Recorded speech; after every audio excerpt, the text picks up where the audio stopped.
کوئی چیز کسی حالت کے اندر بھی کوئی انسان سکون نہیں رکھ سکتا. آج فی زمانہ ہم سب دیکھ رہے ہیں اس چیز کو. نہ کسی گھر میں سکون آ سکتا ہے، نہ کسی معاشرے میں سکون آ سکتا ہے، نہ کسی ملک میں سکون آ سکتا ہے. حالانکہ سب کچھ ہونے کے باوجود بھی معاشی زندگی، یہ وہ ترقی سب موجود ہے. وجہ اس کی یہ ہے کہ جو مربوط کرنے والی تھی، جو ملانے والی چیز تھی، نبی کریم کی شریعت سنت، وہ نکل گئی. ماننے والوں کو جیسے نکل گیا، نہ جاننے والوں کو. یہ جو وعدہ تھا اس کو اللہ تعالیٰ کہہ رہا ہے جن قدون عہد اللہ من بعد میثاقہ. ایک تو وہ تھا کہ جو عالم ارواح میں لیا، اور مومن تو ایمان لانے کے بعد سارے یہ وعدہ کرتے ہیں اللہ تعالیٰ سے، لا الہ الا اللہ محمد رسول اللہ. سارے مومن یہ وعدہ کرتے ہیں اللہ تو واحد اللہ شریک ہے، تو ہمارا بیت ہے، ہر کو ہم کو مانیں گے. لیکن دین مکمل نہیں ہوتا جب تک ہم نہ کہیں محمد رسول اللہ، محمد صلی اللہ علیہ وسلم رسول ہے. ان کی ہم تابعداری کریں گے، فرما برداری کریں گے، ان کے احکامات پہ چلیں گے. یہ تو وعدہ ہے. ایک تو پکا وہ وعدہ کیا، اور پھر ہر مومن یہ وعدہ کرتا ہے. کافر تو نکل گیا اپنی طرف سے، لیکن مومن اور فاسق جو اور منافق جو ہیں یہ تو وعدہ کر چکے ہوتے ہیں.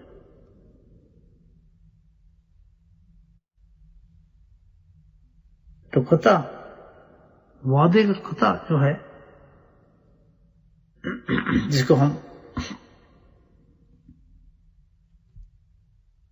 امر اللہ بن یوسف، وہ ہے قطع رحمی شروع ہو جاتی ہے. پھر اللہ نے تو صلح رحمی کے لیے ہمیں بھیجا، لیکن پھر معاشرے میں قطع رحمی شروع ہو جاتی ہے.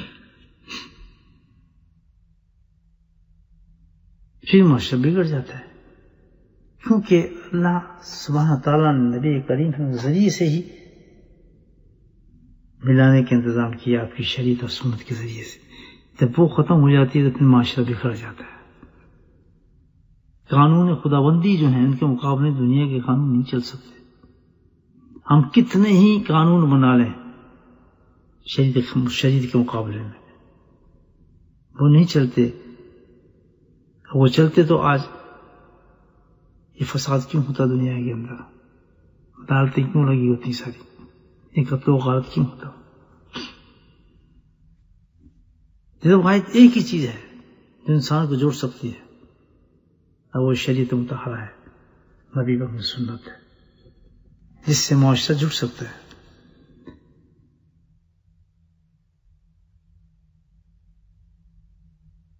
سب سے بڑی چیز یہ آپ دیکھیں اسلام کے اندر، جو نبی شریعت کا سب سے بڑا پیغام جو ہے،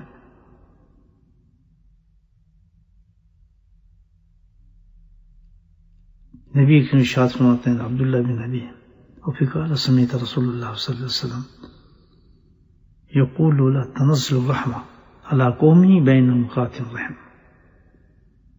بعد حدیث ہے فرمایا کہ نبی نے ارشاد فرمایا، میں نے خود سنا کہ اس قوم پر رحمت نازل ہوتی ہی نہیں جس کے اندر ایسا شخص موجود ہو جو اپنے قرابت داروں سے اپنے تعلق قطع کر کے بیٹھ رہا ہو. کون ہے فسادی جس کے بارے میں اللہ تعالیٰ، یہ وہ لوگ فسادی ہیں جو اصل دین سے انسان کو پھیرتے ہیں، جو نبی کریم صلی اللہ علیہ وسلم کی شریعت کو تحقیر کرتے ہیں اور نیچا دکھاتے ہیں آپ کی سنت اور شریعت کو، اور ان پہ چلنے والوں پہ عیب نکالتے ہیں، ان کی تحقیر کرتے ہیں، تشہیر کرتے ہیں.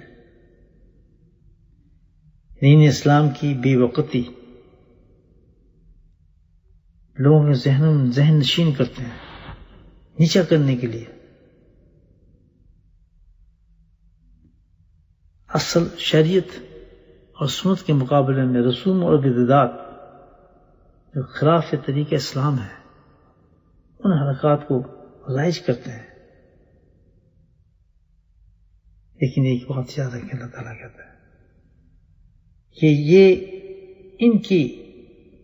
ان وجہوں سے کہ وہ شریعت کو ختم کرنا چاہیں گے یا سنت کو ختم کرنا چاہیں گے یا وہ قرآن کی آیت کی تعریف کرنا چاہیں گے یا کوئی نئی تہذیب بنانا چاہیں گے یا روشن خیال ہونا چاہیں گے یا اپنی زندگی کو بدلنا چاہیں گے تو اللہ تعالیٰ کہتا ہے کتنے پرچار تم کر لو، اللہ اکبر، اولئک هم الخاسرون، نقصان تمہیں ہوگا، نقصان تمہیں ہوگا۔